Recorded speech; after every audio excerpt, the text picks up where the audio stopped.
que es la importancia del tratamiento. Dentro de este capítulo, esta unidad temática de la importancia, tendríamos que abocar lo que son los tipos de contaminantes, los tipos de parámetros y la normativa que rige toda esta parte del tratamiento de las aguas residuales, ¿no? Entonces, dentro de las aguas residuales tenemos unos contaminantes específicos que son, primero, los microorganismos de tipo patógeno.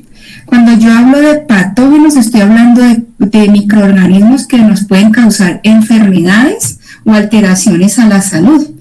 Dentro de esos microorganismos tenemos diferentes, pueden ser bacterias, pueden ser virus, pueden ser protozoarios. Y evidentemente cada uno de esos tipos de microorganismos pueden causar enfermedades muy graves. Dentro de ellas tenemos, por ejemplo, la enfermedad del cólera, el tifus y la hepatitis. He puesto aquí estas tres enfermedades para hacer una diferenciación bien clara, chicos. Fíjense que cuando yo hablo del cólera, hablo de una enfermedad que puede resultar pandémica, y cuando hablo de pandémica es que muchas personas se me pueden contagiar de una sola que esté enferma. Esta enfermedad es causada por una bacteria que se llama el Vibrio cholerae. Este Vibrio cholerae causa diarrea, vómito y llega a la deshidratación, y si no es controlada, pues causa la muerte, ¿sí? Pero ¿por qué la confronto aquí con estas otras dos enfermedades? Fíjense que al lado tengo una enfermedad que se llama el tifus. Esta enfermedad tifus no es causada directamente por el agua, sino que es causada por el piojito. Resulta que esos piojos pueden tener una bacteria que se llama la rickettsia, y esa rickettsia enferma. ¿Pero por qué? ¿Por qué enferma? Porque si usted tiene piojos es porque hay una carencia o hay una deficiencia de saneamiento básico.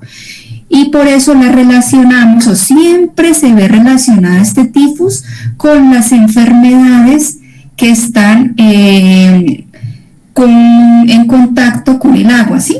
Entonces, fíjense que supuestamente esta no tendría que ver nada con esta, pero si yo estoy hablando de saneamiento básico, de esa disponibilidad de agua que yo pueda tener para mis necesidades primarias, y si no lo tengo, puedo tener este tipo de enfermedad que es mortal, que llega a la muerte. ¿Y por qué lo relaciono también con la hepatitis? Fíjense que la hepatitis es la hepatitis A, porque hay diferentes tipos de hepatitis, es causada por alimentos, y entre ellos está el agua, pero generalmente es por algún alimento que esté contaminado. Este alimento que puede estar contaminado también se da por deficiencia de agua. Entonces aquí quiero que lo tengan bien presente, chicos, de que no solo el hecho de que yo esté en contacto con el agua puede enfermarme, sino que también el hecho de que no tenga esa disponibilidad abierta del líquido elemento para suplir todas mis necesidades básicas puede causarme enfermedades por parte de estos microorganismos o patógenos que se encuentran dentro de ellos, ¿sí? Pues tenemos otro tipo de contaminantes dentro de las aguas, que son los desechos de tipo orgánico.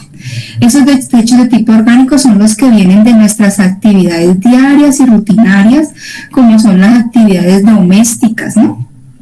Entonces, en las actividades domésticas que ya habíamos mencionado en la primera clase, recuerden que tenemos el uso de la ducha, el uso de los lavaplatos, el uso del propio sanitario. Entonces ahí se van a producir desechos de tipo doméstico que van a dar a las aguas residuales y que van a contener estos desechos de tipo orgánico.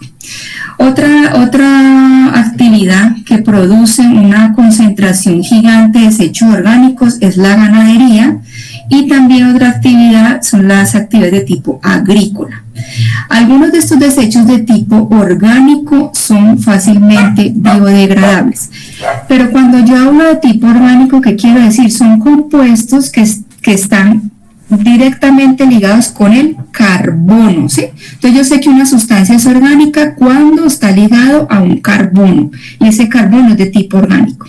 Hay otras sustancias que son sustancias de tipo inorgánicas que también me producen ese tipo de contaminación de las aguas. Entonces aquí tenemos lo que son los ácidos, las sales y los metales tóxicos, ¿sí? Esto en concentraciones elevadas pueden causar graves daños a los seres vivos y también...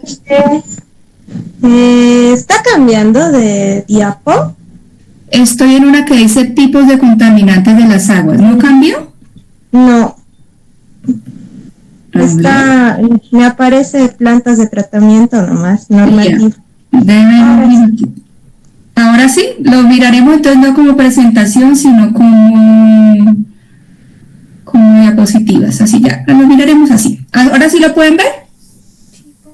Sí, se puede ver. Sí, Gerardo. Listo. Entonces hablamos de esas sustancias de tipo químicas inorgánicas. Fíjense que aquí decíamos que son sustancias que dependen o que tienen siempre un carbono ligado al resto del compuesto.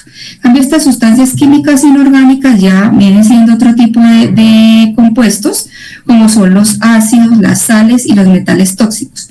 Con este tipo de sustancias hay una problemática porque generalmente ellas son tóxicas, ¿no?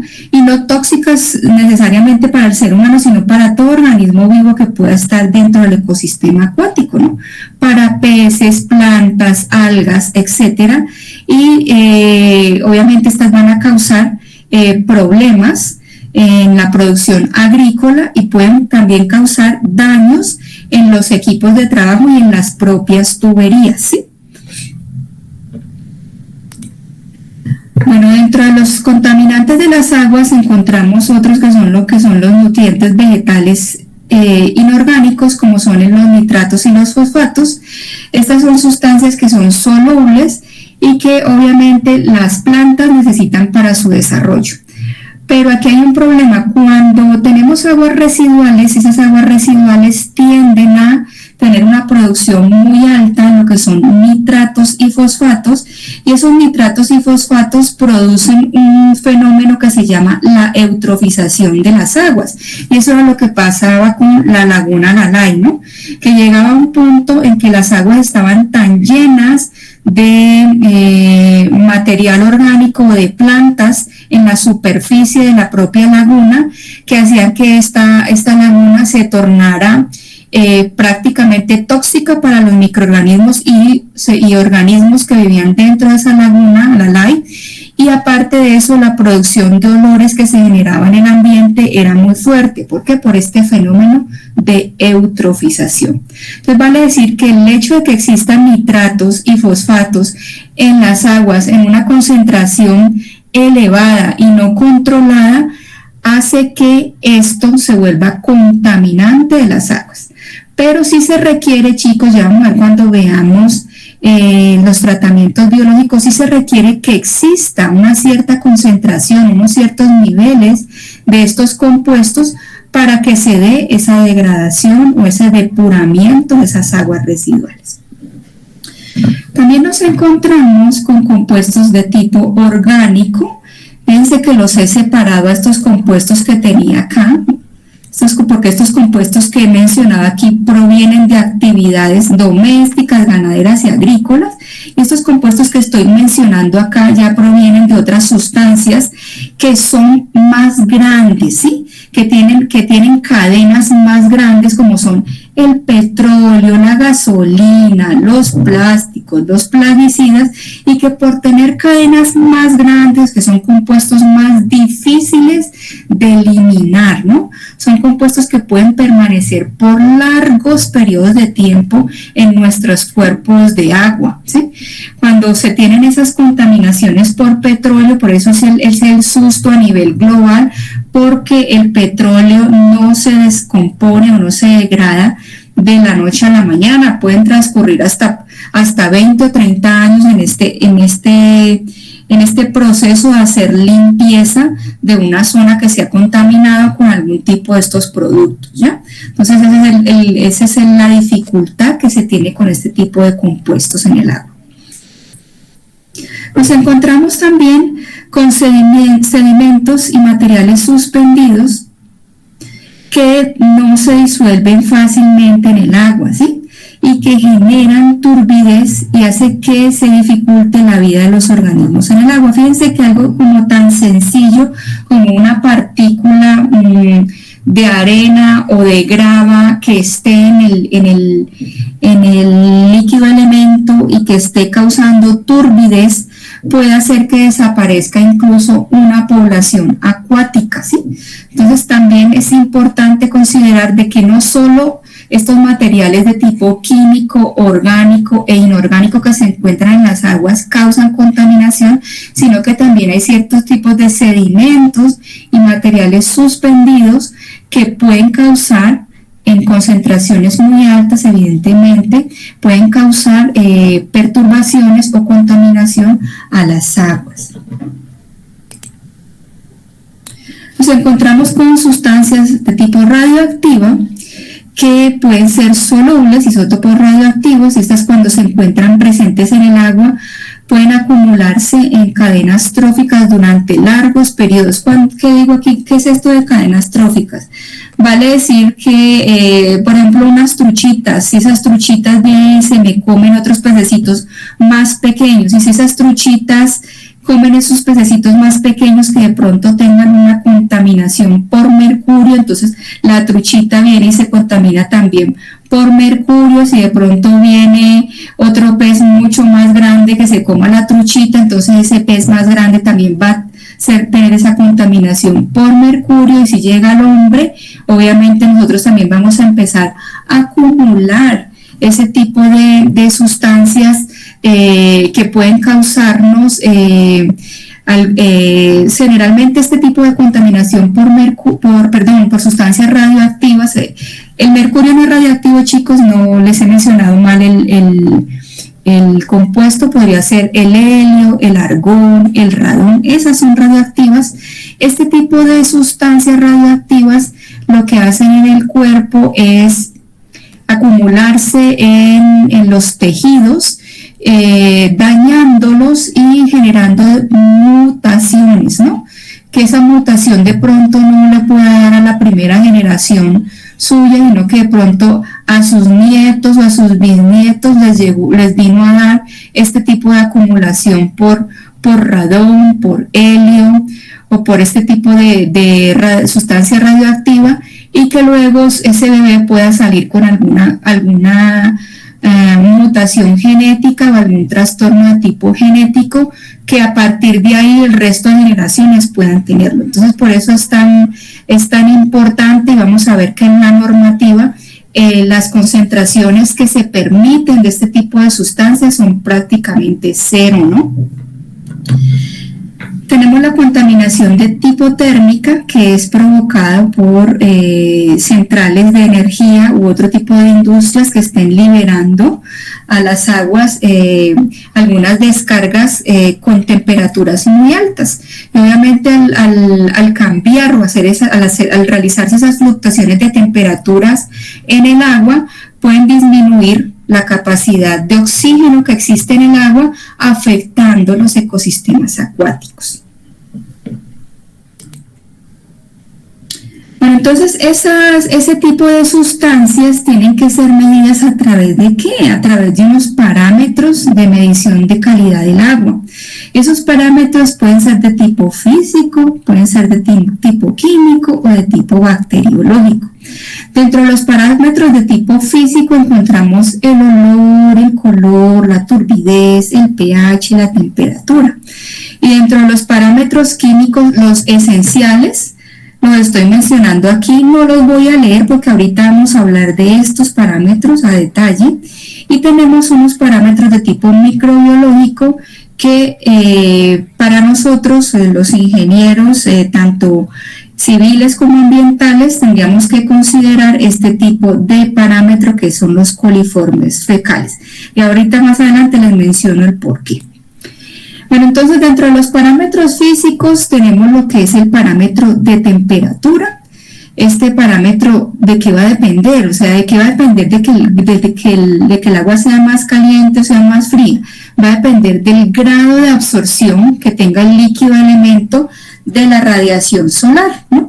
Evidentemente ese grado de absorción va a ser mayor sobre la superficie del líquido que en la parte inferior del estanque donde esté almacenada mi agua, ¿sí?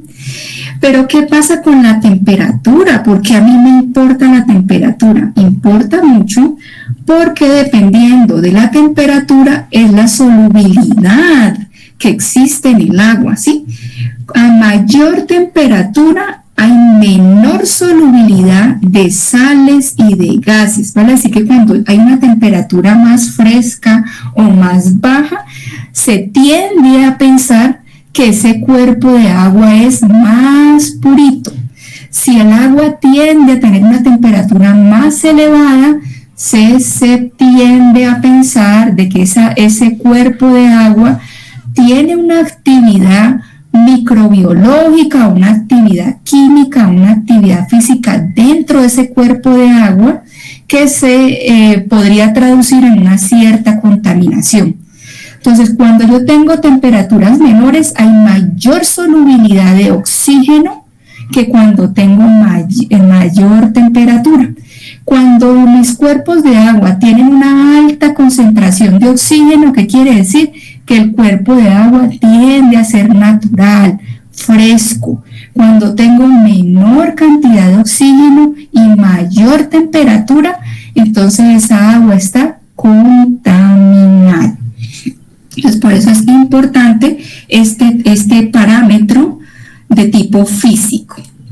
Entonces, fíjense, chicos, que hay un fenómeno que se llama el fenómeno de la estratificación térmica.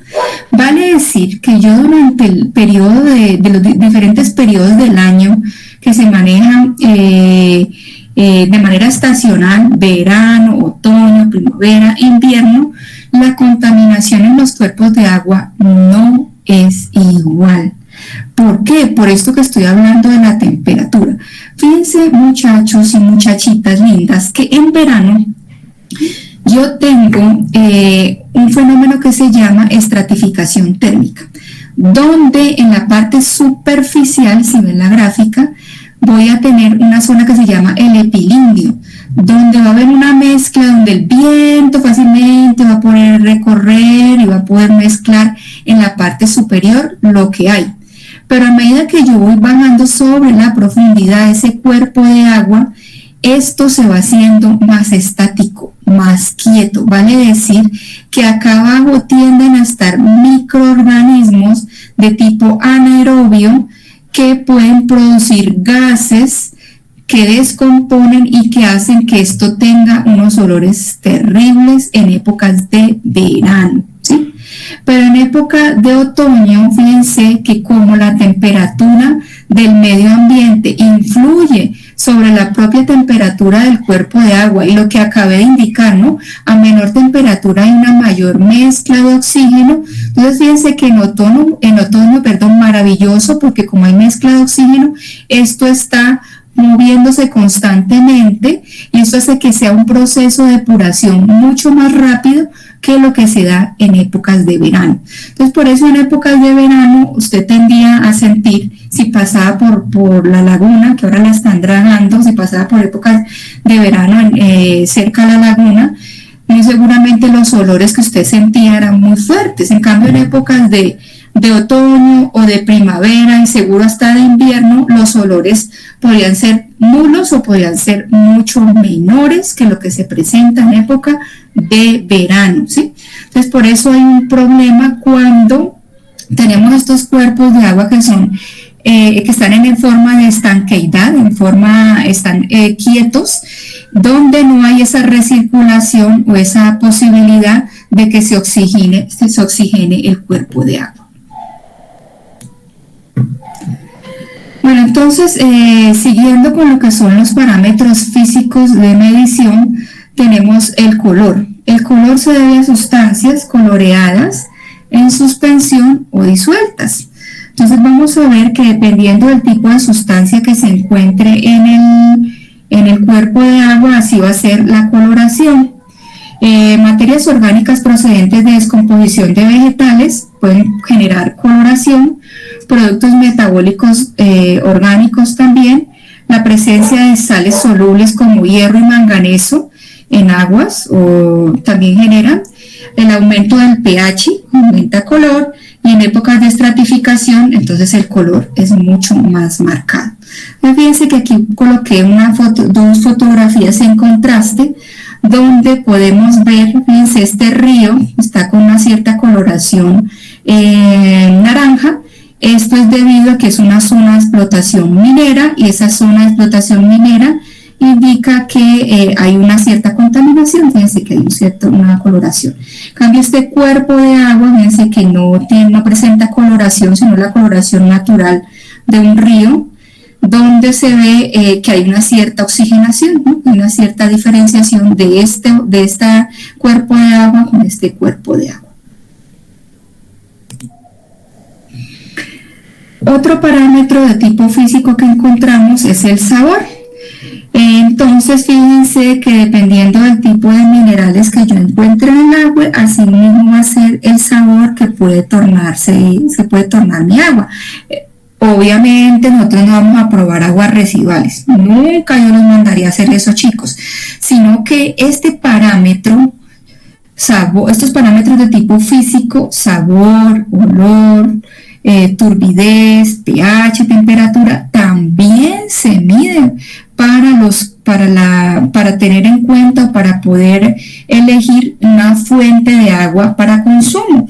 Entonces, por eso me pareció interesante nombrar que hay unos compuestos que se encuentran en el agua, aquí estaríamos hablando de agua para consumo, que le pueden dar cierto sabor. Entonces, para aquellas personas que de pronto en su casa se abastezcan de agua de pozo, pueden sentir de pronto algunos días que el agua que están sacando del grifo, si es que no la hierven, puede tener un sabor a sal, o puede tener un sabor amargo, puede tener un sabor a tierra, o puede tener un olor, un sabor a podrido, o puede tener un olor a hierba.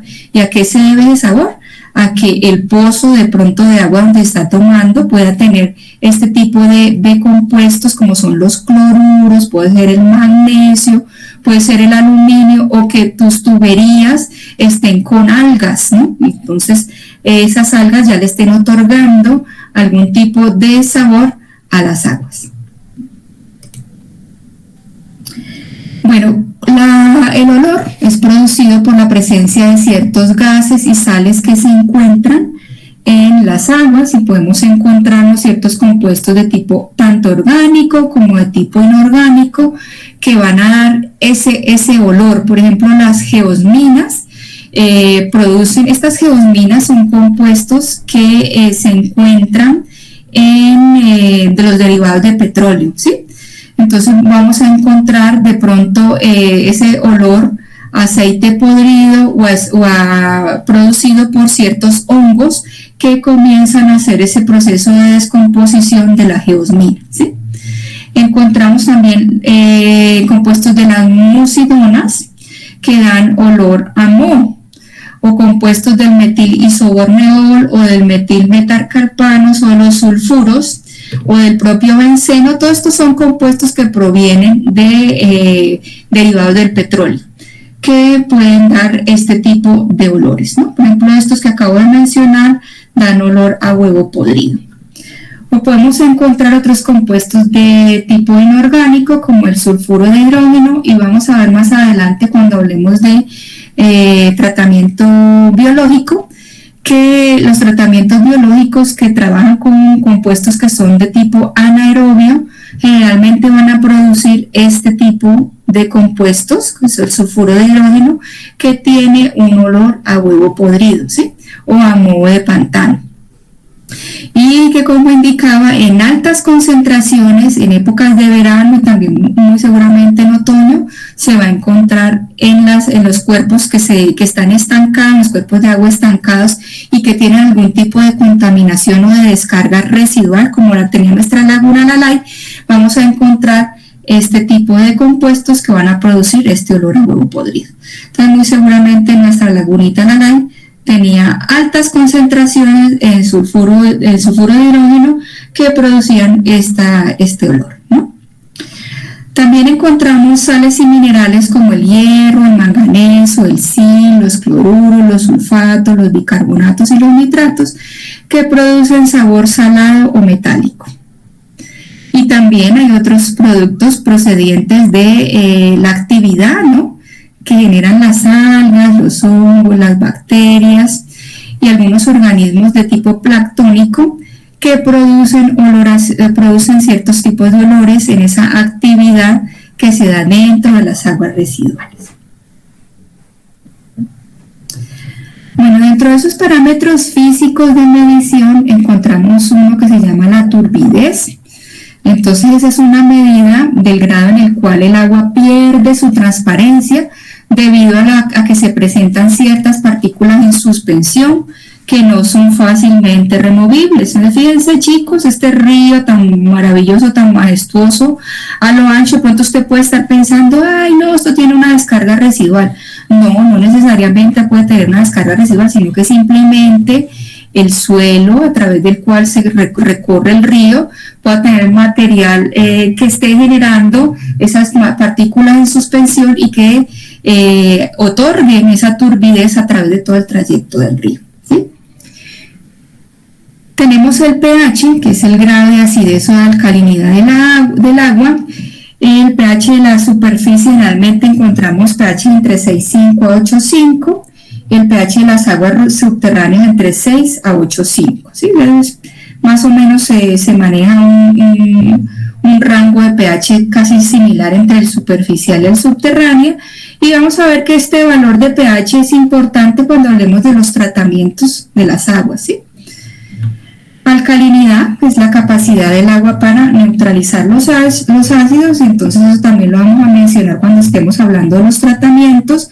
Muy seguramente para aguas que nos lleguen muy ácidas a las PETARs vamos a necesitar agregar alcalinidad para poder hacer esos tratamientos.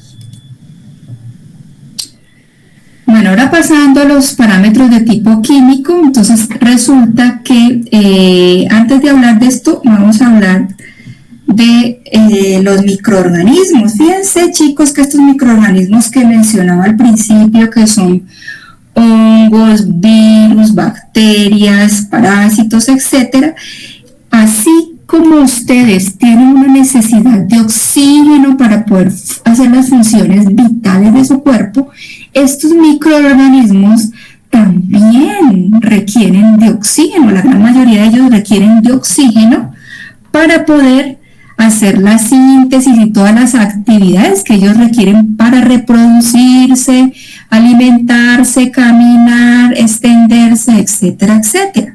Entonces, esta necesidad de oxígeno que requieren estos microorganismos se utilizan para hacer unas mediciones en laboratorio que nos permiten conocer qué tan contaminada está un agua. Entonces hay unos parámetros esenciales que son la DBO, la DQO y el oxígeno disuelto que miden esa capacidad de estos microorganismos a hacer esa utilización de oxígeno y que, como ya mencioné, permiten que usted diga, bueno, si mi DBO es tanta, quiere decir que esta agua necesita un tratamiento de tipo químico o un tratamiento de tipo biológico.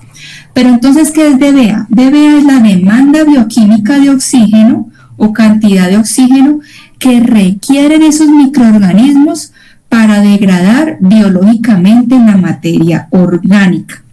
Entonces, vuelvo al microorganismo. Este microorganismo requiere oxígeno, ¿para qué? Para él hacer sus funciones de vida. ¿Y sus funciones de vida cuáles son? Alimentarse. ¿Y ese alimento cuál es? Todo ese material que traen esas aguas residuales y que usted necesita eliminar. Entonces, por eso se utiliza este parámetro llamado DBO. Tenemos otro parámetro que se llama la DQO, que es la demanda química de oxígeno. ¿Cuál es la diferencia de la DBO con la DQO? Simplemente que son parámetros que se miden de manera diferente.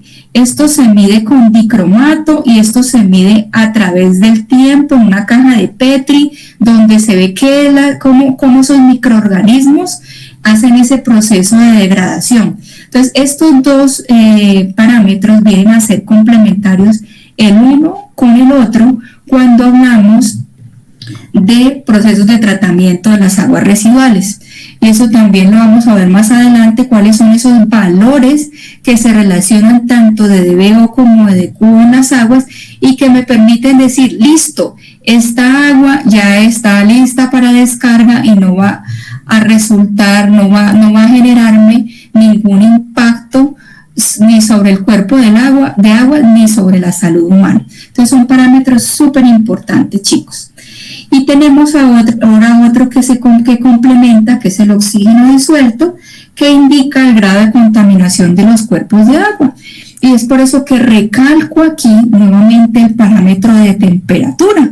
Si recuerdan, el primerito que mencionamos fue temperatura y que dijimos que a mayor temperatura estaríamos pensando que menor es el oxígeno disuelto y que hay más actividad dentro de esa agua y que es más difícil hacer un tratamiento. Y a menor temperatura, entonces hay más solubilidad de oxígeno y que puede ser que esa agua sea proveniente de una fuente fresca o natural, ¿sí? Entonces, estos tres parámetros, chicos, son importantes para lo que es el tratamiento de las aguas, tanto agua para consumo como para agua residual. Bueno, ahorita pasamos a lo que son, dentro de los parámetros químicos, manejamos otros parámetros que son los metales pesados. Son muchos más de los que yo he mencionado aquí, ¿sí? Solo he mencionado como los 4 más importantes que maneja la norma boliviana. Obviamente tenemos que hablar siempre en contexto. ¿Por qué en contexto? Porque muy seguramente el suelo aquí en Bolivia presenta de manera natural arsénico, cadmio, mercurio, plomo. Por eso la norma boliviana los contempla, pero hay muchos más metales pesados, ¿no? Tenemos compuestos de tipo orgánico como el cromo hexavalente, el fosfato total, y compuestos de tipo inorgánico como el cianuro, el aldrin, el clordano, el dieldrin, el DDT, el endrin, el malatín y el paratión, ¿sí? Bueno, y dentro de los parámetros microbiológicos que manejamos nosotros los ingenieros que queremos trabajar en la parte de la gestión del agua y que tenemos que tener conocimiento es los coliformes fecales.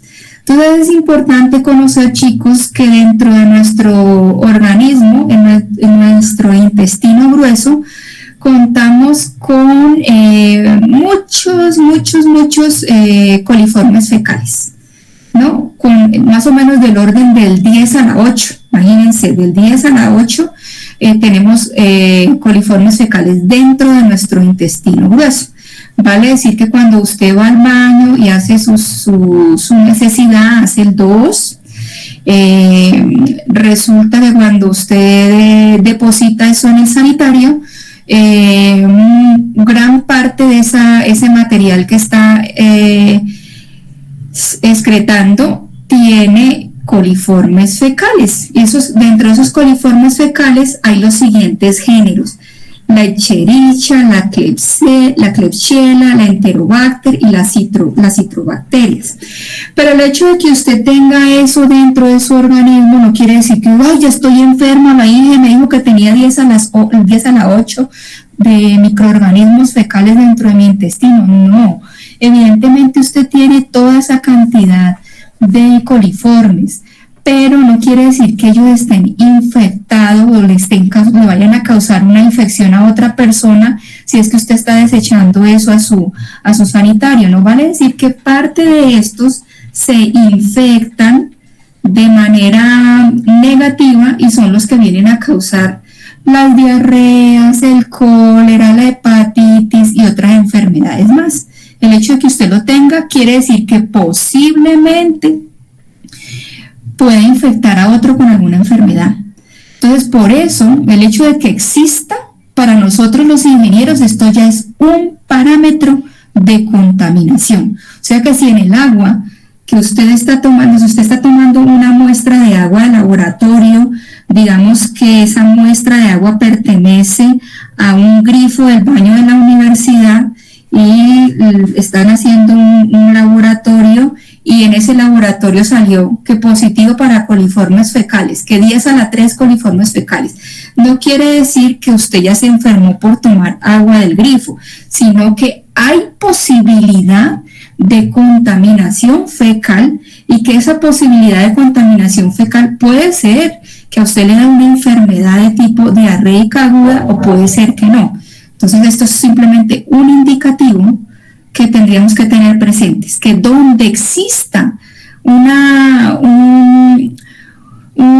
mínima de estos coliformes fecales en una muestra de agua para consumo humano, quiere decir que esa muestra no sirve para consumo humano, que tiene que haber algún tipo de tratamiento.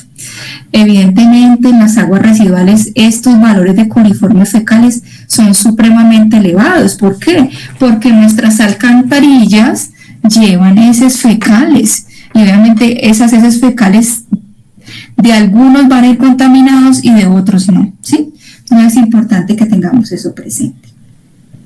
¿Hay alguna pregunta con esto, chicos, chicas?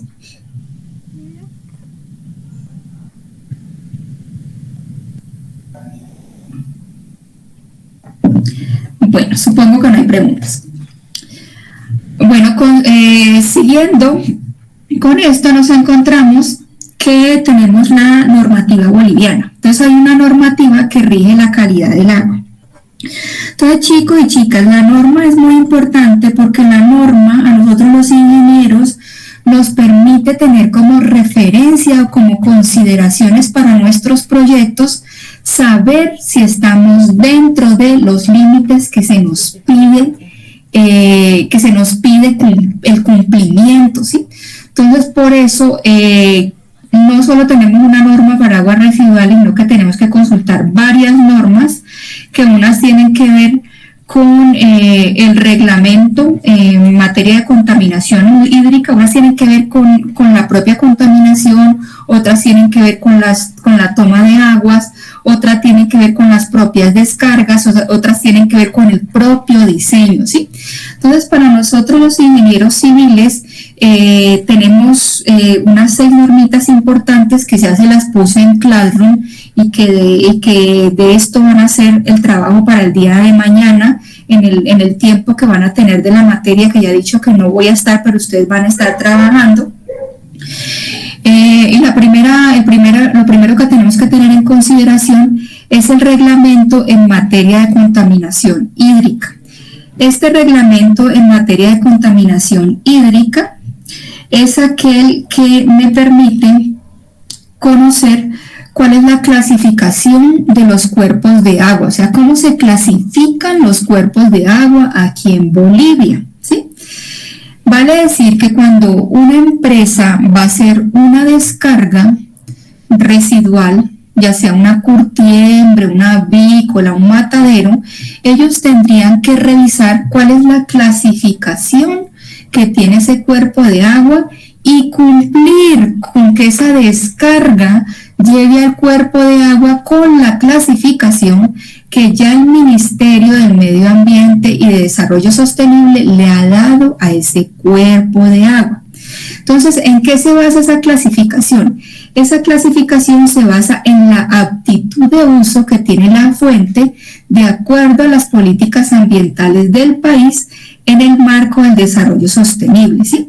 Lo cual será determinado por el Ministerio de Desarrollo Sostenible y Medio Ambiente y Agua. Para eso, la instancia ambiental va a pedir este tipo de cositas, va a pedir un análisis de agua al curso receptor para poderlo clasificar, fotografías que documenten el uso actual del cuerpo receptor, investigación de las condiciones de la contaminación actual del cuerpo de agua, las condiciones biológicas y el estudio de la fuente y las contaminaciones actuales y probables, ¿sí? Pero entonces, para dar eso más claro, ¿qué quiere decir, chicos y chicas? Hay 5 clasificaciones, clasificación A, B, C y D, perdón, 4. donde el cuerpo clase A, ¿cuál sería? Se clasifica clase A cuando se consideran aguas naturales de máxima calidad que las habilita como agua potable para consumo humano sin tratamiento previo. Vale decir que un cuerpo clase A puede ser una galería filtrante, un nacimiento de agua, un manantial. Fíjense que aquí yo no estaría, aquí simplemente se pediría que ese cuerpito de agua, antes de ser utilizado como fuente, tenga una desinfección bacteriológica. No se estaría pidiendo ningún tipo de tratamiento. Una clasificación tipo B, entonces sería agua de utilidad general que para consumo humano requiera de tratamiento físico y desinfección biológica. Entonces esto podría ser de pronto algún cuerpo de agua donde ya se tenga una acequia como bebedero para los animales y que de pronto ya se considere que hay algún tipo de contaminación y que aquí ya se va a requerir cierto tipo de desinfección. Clasificación tipo C. Agua de utilidad general que para ser habilitada para consumo humano ya va a requerir, fíjense, no solo tratamiento físico, sino también tratamiento químico completo y desinfección bacteriológica. Entonces, muy seguro estos cuerpos de agua C son aquellos que son utilizados por la población para dar su uso normal, diario, a sus actividades domésticas, ¿no? Entonces, estos cuerpos de agua que ya han sido como más invadidos por la población, fíjense, ya van a requerir desinfección, van a requerir tratamiento físico-químico y desinfección bacteriológica para poder ser utilizados. Y clase D son aguas que tienen calidad mínima para consumo humano y que en casos de extrema necesidad pública requieren un proceso de presedimentación, van a necesitar todo tipo de tratamiento, tanto tipo químico, físico-químico completo, desinfección bacteriológica y especial contra huevos de parásitos e intestinales. Y usted me dirá, pero ¿usted por qué me menciona eso? Si no estamos hablando de agua potable, estamos hablando de aguas residuales. Pues sí, se lo menciono porque es importante que usted lo sepa. ¿Por qué? Porque si a usted lo contratan como ingeniero civil para diseñar una PETAR para una industria y esa industria necesita hacer las descargas a ese cuerpo de agua, usted como ingeniero tiene que respetar esa clasificación del cuerpo de agua, dejando la descarga que usted está tratando en la clasificación que le pertenece. ¿Por qué? Porque ya le he dicho que esta clasificación no la hace usted, esta clasificación la hace el Ministerio de Desarrollo, Medio Ambiente y Agua. Entonces, por ejemplo, nuestro río Rocha está clasificado en la zona de Mailanco, que es donde se inicia el río Rocha, tiene una clasificación de cuerpo de agua en B, ¿sí? B. En su nacimiento, evidentemente, el río Rocha tiene clasificación A y hasta cierta parte del río, hasta el río Mailanco, tiene clasificación B. A partir de ahí, nuestro río Rocha se ha visto impactado por muchas descargas, los cuales están transformando esa clasificación del cuerpo de agua en muchas partes en C y en la mayor parte del recorrido hasta Vinto en D, ¿sí? Cuando tenemos épocas de lluvia, esta lluvia hace que se reoxigene nuestro río Rocha y obtenemos que gran parte del río Rocha logra ser clasificado hasta clasificación C, ¿sí? No llega a D.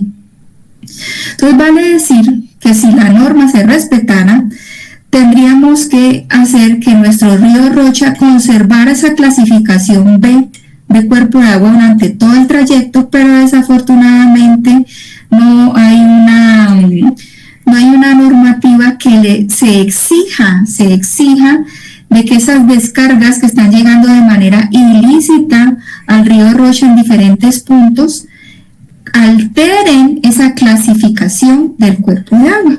Pero usted ya como ingeniero civil está recibiendo el conocimiento y sabe que si es contratado para hacer una PETAR, como yo había mencionado inicialmente, y esa PETAR va a descargar a cualquier fuente de agua, tiene que respetarse esa clasificación que ya tiene el cuerpo de agua. Entonces, ¿hay alguna pregunta con lo que he mencionado con respecto a esta parte de la normativa? Chicos, chicas. Escucho, chicos, pueden hacer su pregunta. Ingeniera, bueno, tengo una pregunta que está un poco relacionada, pero no directamente. ¿Ya? Bueno, hemos adquirido un filtro de agua en mi casa y quería saber si este tipo sería un tratamiento físico, ¿verdad? Al agua potable que nos da CEMAPA, pero no sé si se requiere algún tipo de desinfección bacteriológica aparte o si es efectiva, no sé si usted sabe. Sí, sé. Mira, CEMAPA hace un buen tratamiento. El problema de CEMAPA es que cuando adicionan cloro al final del tratamiento, el cloro residual que se adiciona es muy poco. Vale decir que el transporte de agua desde la planta de tratamiento de CEMAPA hasta tu casa, que puede ser un punto alejado, punto cercano, no lo sé, puede verse contaminado a través de las tuberías o puede haber infiltración de algún tipo de microorganismo, algo a través de las tuberías. El usar el filtro, pues, ¿ese filtro es de qué? ¿De carbono activado? ¿De qué es? ¿El filtro que utilizan de qué es? Bueno, no, creo que sí es de carbono activado y aparte son dos filtros juntos, no ya. Sí, mira que si es filtro de carbono activado, si tú consumes el agua, apenas lo saques del filtro, no habría ningún problema. El problema sería que de pronto tú estés sacando el agua, lo estés llevando a alguna otra vasija y lo estés dejando sin tapar o sin tener ninguna precaución, destapado, eso sí se puede contaminar, ¿no? Y ahí sí tendrías que agregar de pronto unas gotitas de lejía o de lavandina, como le dicen aquí, para hacer la desinfección total. Pero si tú estás utilizando un filtro de carbono activado, te podría estar garantizando la desinfección instantánea, ¿no? Instantánea es que vas a tomar al instante tu agua. Ahí no habría problema. Pero para aquellos de nosotros que de pronto no tenemos esos filtros, lo que se sugiere, chicos y chicas, es que una vez usted sale el agua de su grifo, no es garantía de que tenga cloro residual, o sea que ese cloro que hay en la red pueda eliminar ese tipo de microorganismos que puedan generarse en la tubería, y en cualquier momento usted puede tener una infección intestinal y usted puede estarle echando la culpa al pollito que comió anoche, al picantito de lengua, y mentira, es el agua. Entonces lo sugerible para todos aquellos que tengamos CEMAPA o que tengamos agüita de pozo y no tengamos el filtro como tiene el compañero, es que hiervan el agua y una vez hervida el agua se consuma o tengan la precaución de tenerla tapadita, ¿no? Y de no dejarla mucho tiempo para ser consumible, ¿no? Es tratarla de consumir lo más pronto posible. Ojo, chicos, que cuando se hierve el agua, pues estoy dando una información así como casera, ¿no? Muchas veces estas cosas no se encuentran en la literatura, sino como casera, ¿no? Cuando usted hierve el agua, está eliminando el oxígeno del agua, ¿no? Porque ya hemos dicho que recuerden que a mayor temperatura, mayor dificultad de que se disuelvan los gases en el agua. Entonces estoy hirviendo, lo estoy eliminando el oxígeno del agua. Al usted hervirla, el agua se torna de un sabor para algunos horroroso y para otros puede ser que sea más rico, más sabrosito hervido. Entonces cambia de sabor y ya no hay oxígeno, ¿cierto? Se está eliminando el oxígeno. Al usted estar eliminando el oxígeno del agua, también lo está dejando susceptible a que otro tipo de compuestos se introduzcan en el agua y la contaminen. Por eso estoy diciendo que una vez usted la hierva, consúmala, déjela refrescar, consúmala o tápela, téngala bien tapada para que ninguna partícula que haya en el ambiente le caiga a su vasija de agua y le pueda generar algún tipo de contaminación. No sé si con eso te di respuesta a lo que querías saber. Sí, muchas gracias por la respuesta, ingeniera. ¿Alguna otra persona tiene alguna consulta con respecto a esta agua de consumo? Pues es interesante que lo mencionemos ahora que lo estamos hablando, ¿no? ¿Alguien tiene consulta? Yo tal vez tendría otra consulta para Dime. respecto también al pH del agua. ¿Cuál sería el óptimo de consumo tal vez que se podría tener? O Sí, también mira. cómo aumentar el oxígeno del agua hervida. No sé si habrá Ya. Bueno, ahí me has hecho dos preguntas, una de pH y otra de oxígeno. El pH, chicos, del agua pura, llamémoslo así, o del agua cuando no está contaminada, cuando tiene otro tipo de elementos, como ya hemos mencionado, de materia orgánica, inorgánica, otro tipo de compuestos, generalmente está entre 6 a 7, ¿sí?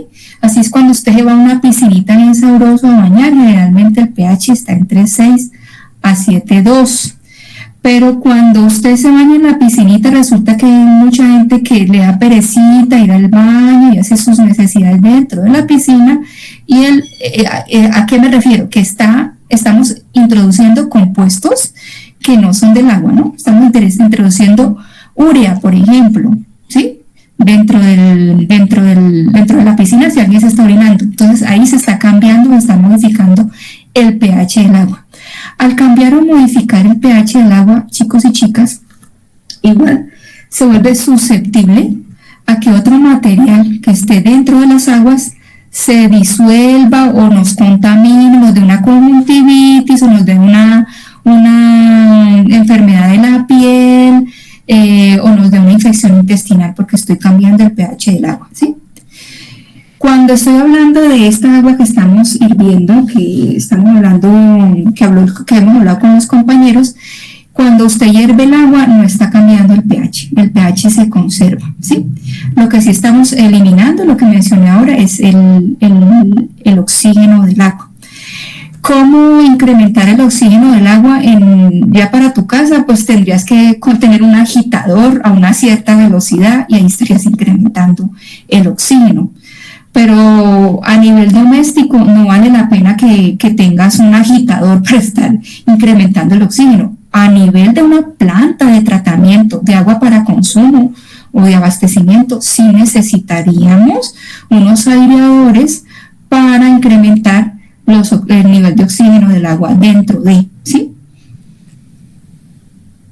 Pero para agua potable, agua a nivel doméstico, no. Tendrías que agarrarte con una cuchara y moverla a modo de oxigenarla, pero pienso que no vale la pena. Yo pienso que ahí lo que valdría la pena es tener la precaución de utilizar el agua de manera instantánea, y si no lo vas a utilizar de manera instantánea, es utilizar la lavandina, ¿no? Aumentar las gotitas de lavandina. Pero yo pienso que nada más con el hecho de que tú la hierbas, la dejes reposar, la tapes y la utilices, ahí está, ¿no? Con eso sí. De pronto, si tienes un recipiente que lo has dejado más de 3 días, si se fijan, chicos, cuando ustedes hierven el agua y dejan eso ahí sin tapar, se va a empezar a poner en la parte inferior verde. ¿Qué es eso que está saliendo? Algas, ¿no? Que ya hay una actividad microbiológica ahí adentro. ¿Y por qué usted me va a decir, pero por qué algas? Si yo no veo ninguna planta ahí alrededor de mi agua y yo no he sembrado nada. No, chicos, es que en el ambiente hay esporas. El aire trae esporas de todo. Asimismo se polinizan las plantas. Entonces el ambiente trae esporas de todo. Si usted no tiene la precaución de taparlo, le puede resultar algas a esa agua, ¿no? No sé si respondí tu pregunta. Sí, mira, sí. Preguntaba porque el bidón de agua con el que consumimos dice que viene de una fuente termal y su pH natural es de 8,2, pero eso preguntaba. Sí. Una pregunta. Ojo, con estas aguas de los bidones también, eso tiene un tiempo de uso, ¿no, chicos? Tampoco eso puede durarnos eternamente, que de pronto en la casa solo somos 2 y queremos que esta agua nos dure 2 meses, no. Esta agua, así usted no le vea que tiene actividad microbiológica, ahí se está gestando algo. Porque estas aguas que nos venden de diferentes marcas, ¿no? Aquí en la ciudad, generalmente son ozonizadas, ¿no? Estas agüitas son ozonizadas o son pasadas por rayos ultravioletas. Entonces, cuando hablamos de ozonización y rayo ultravioleta, no tienen la protección desinfectante final y al no tener esa protección desinfectante final, ¿qué es lo que pasa? Que a medida que va pasando el tiempo son susceptibles a contaminación, ¿sí? Entonces hay que tener cuidado con el periodo que ellas pueden durar, ¿no? Máximo 10, 12 días. Sí, chicos, chicas, por eso me imagino que se han fijado, ¿no? Que estos bidones de agua tienen unos periodos de vencimiento y son de 1 a 2 semanas máximo.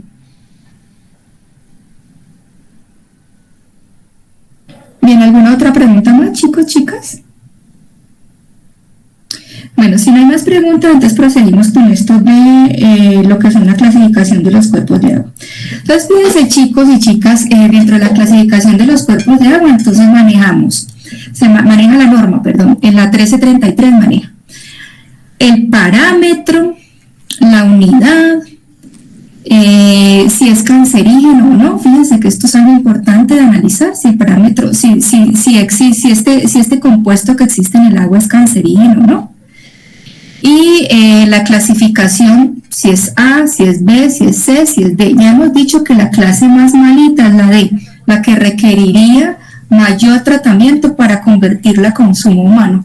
Y la clase más pura es la A. Entonces, asimismo, la A me tiene que exigir un parámetro más estricto de cada uno de estos compuestos que el que exige la D, ¿sí? Entonces, tomaremos, por ejemplo, el valor de DQO. Fíjense que para clasificación A se exige que la DQO sea menor a 5, para una clase B puede estar menor a 10, para una clase C menor a 40 y para una clase D menor a 60. Nuestros cuerpos de agua aquí en Bolivia, pues ustedes han escuchado que medio que me reí, ¿no? Nuestros cuerpos de agua aquí en Bolivia manejan valores por encima de esto, ¿no? Generalmente nuestros cuerpos de agua desafortunadamente están clasificados con D, ¿no? Entonces el que descarga la tiene muy fácil porque ya está sobre D, entonces pucha, no tengo que hacerlo, no tengo que tratar al máximo y no que tengo que irme sobre estos valores, ¿no?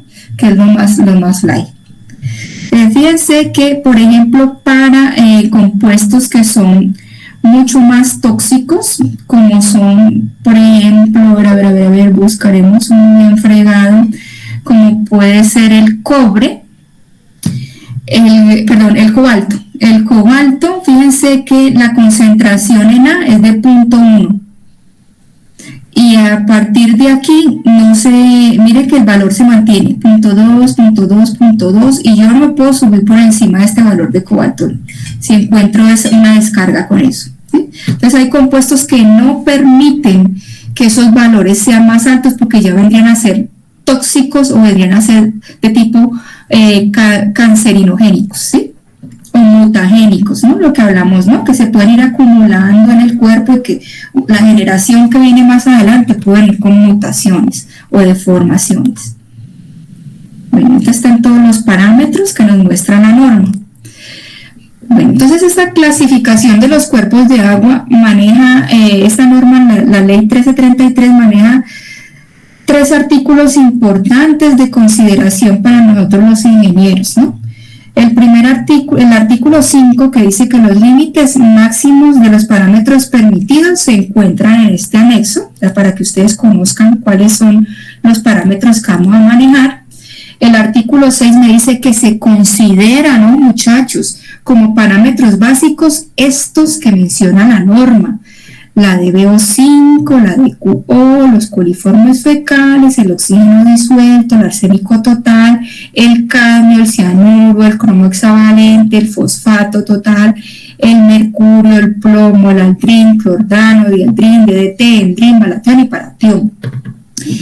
Estos parámetros que están aquí dentro de la norma han sido, nos indican que si nuestro cuerpo de agua ya tiene una clasificación, ese parámetro importante que menciona aquí debe de mantenerse para no alterar la clasificación. Pero me da cierto movimiento dentro de la norma en el artículo 7 que me dice que se permiten que hasta 20 de los parámetros de este cuadro, 20 de los parámetros, pero que no están dentro de estos valores se pueden considerar con ciertas limitaciones. ¿Cuáles limitaciones son esas?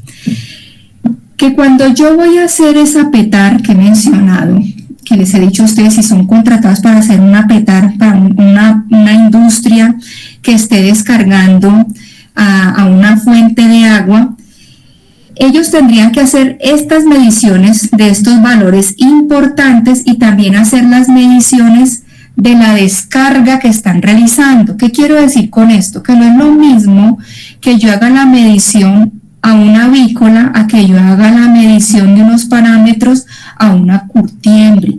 ¿Por qué? Porque la avícola está manejando puro material de tipo orgánico, no está manejando los pollos, ¿cierto?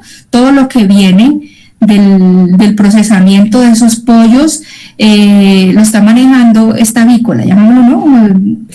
Esta industria cárnica. En cambio, una industria de curtiembres está manejando químicos para el teñido y tinturado de esos cueros. Entonces, vale decir que yo tengo que considerar estos parámetros básicos, pero también los parámetros que deben ser medidos para cada uno de esos rubros industriales.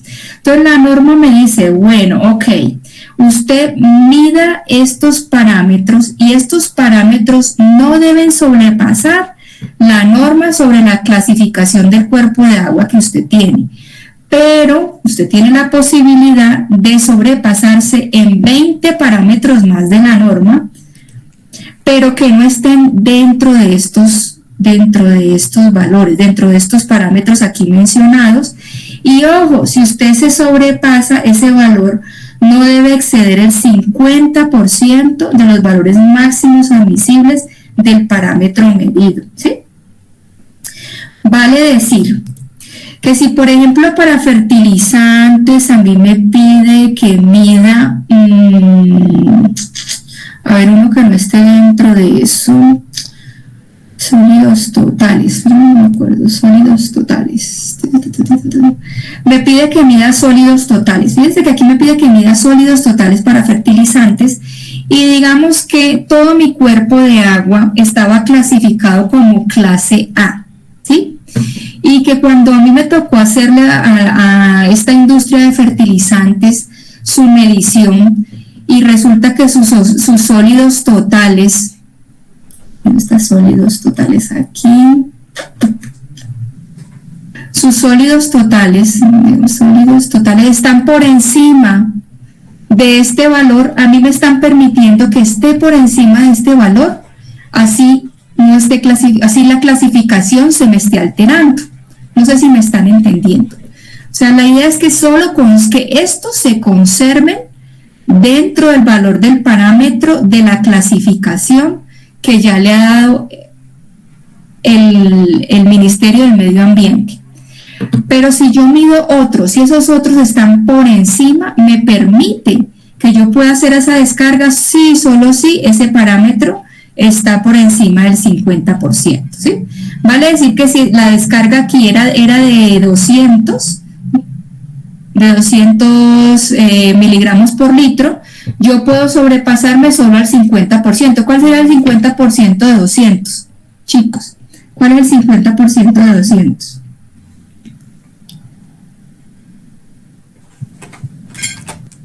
Chicos, 50. Bien, eso. Entonces vale decir que a mí me permitirían que ese parámetro valga 300, ¿sí? Y con eso yo no estaría alterando la clasificación del cuerpo de agua, ¿sí? Porque el parámetro inicial es 200. Y si el 50% es 100, entonces me están permitiendo que yo me sobrepase 100 más sobre el valor que ya existía, o sea, que pueda tener 300 de descarga. Pero solo sobre parámetros que no estén en esta lista. Vale decir que si usted se está sobrepasando sobre estos parámetros que están en esta lista, entonces usted como ingeniero tiene que diseñar una PETAR que elimine o que llegue hasta los valores que me pide la norma en la clasificación de los cuerpos de agua, ¿sí? Entonces, para eso en la norma, para que usted sepa hasta cuánto a usted le tiene permitido descargar, ¿ok? ¿ya? Pero entonces aquí hay otro concepto importante, chicos y chicas. Lo que usted descarga, fíjense esta fotografía antes de mirarme el resto de la diapositiva, lo que usted descarga, miren, esto es una industria descargando sobre el cuerpo de agua, no es la medición que viene a realizar luego el medio ambiente. ¿Por qué? Porque esto se diluye, ¿sí? Entonces, al diluirse esto aquí en el agua, usted lo que tiene que hacer es considerar un parámetro de mezcla. Y ese parámetro de mezcla, ¿qué considera? Considera el caudal que trae el río, las concentraciones de los contaminantes que ya trae el río, y también debe considerar el caudal que trae su descarga, las concentraciones que trae su descarga, y esto aquí se va a formar una mezcla, ¿sí? Entonces, cuando la autoridad ambiental viene a hacer su medición, no va a medir aquí, tiene que esperar a que esto se mezcle, se diluya, ¿sí? Se forme un compuesto homogéneo. Entonces, la medición generalmente se hace a una distancia entre 50 a 100 metros del punto de la descarga. Entonces, para ello, usted como ingeniero debe de exigir a quien le vaya a hacer el monitoreo que lo que usted necesita es el parámetro mezcla. Usted no necesita el parámetro bruto aquí, sino que necesita el parámetro mezcla. ¿Y qué es el parámetro mezcla? El parámetro mezcla es considerar el parámetro que usted tiene en la descarga. Cuando hablo de parámetro, ¿de qué estoy hablando?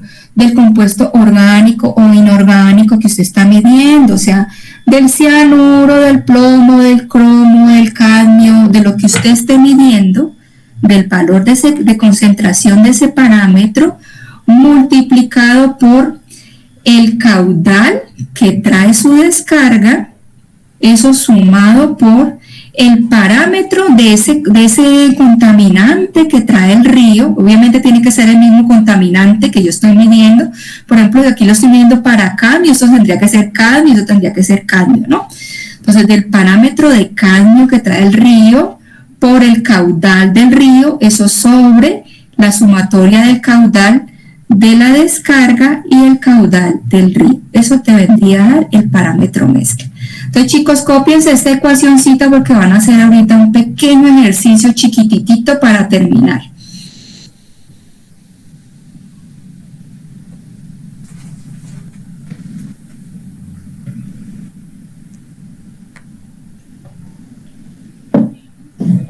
Bueno, aquí creo que en el ejemplito lo tenemos en la ecuación.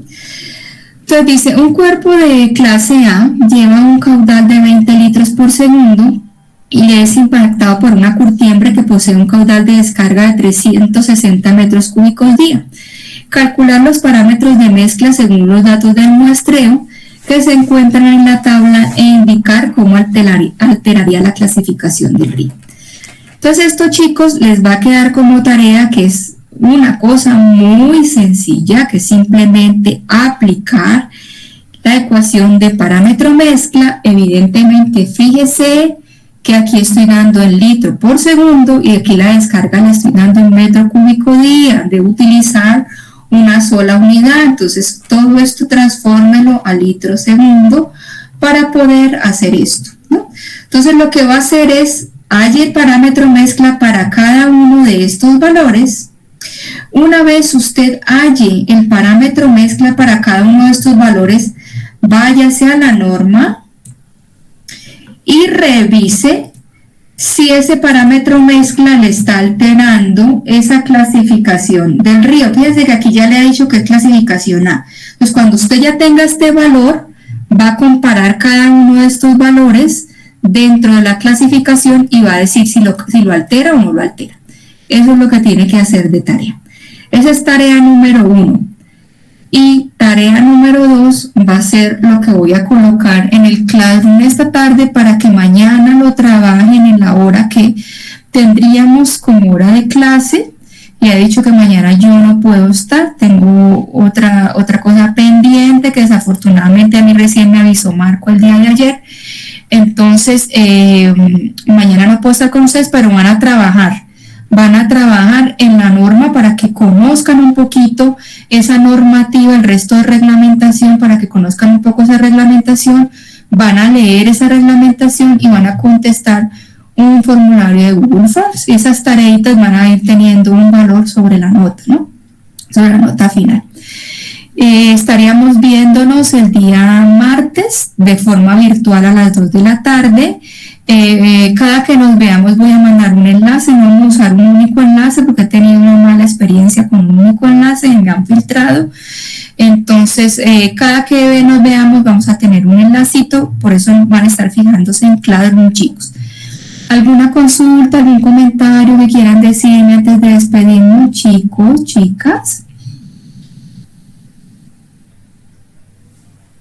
¿La compañera pudo grabar el día de hoy la clase?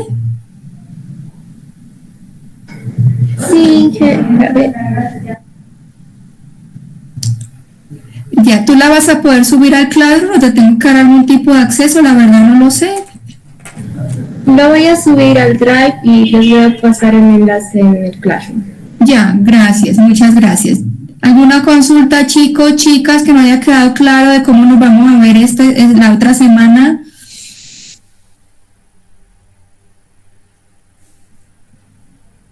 Bien, chicos y chicas, si no hay consultas, que tengan un buen resto de día. Mañana entonces les queda el trabajito, hagan este pequeño ejercicio que hemos hecho el día de hoy.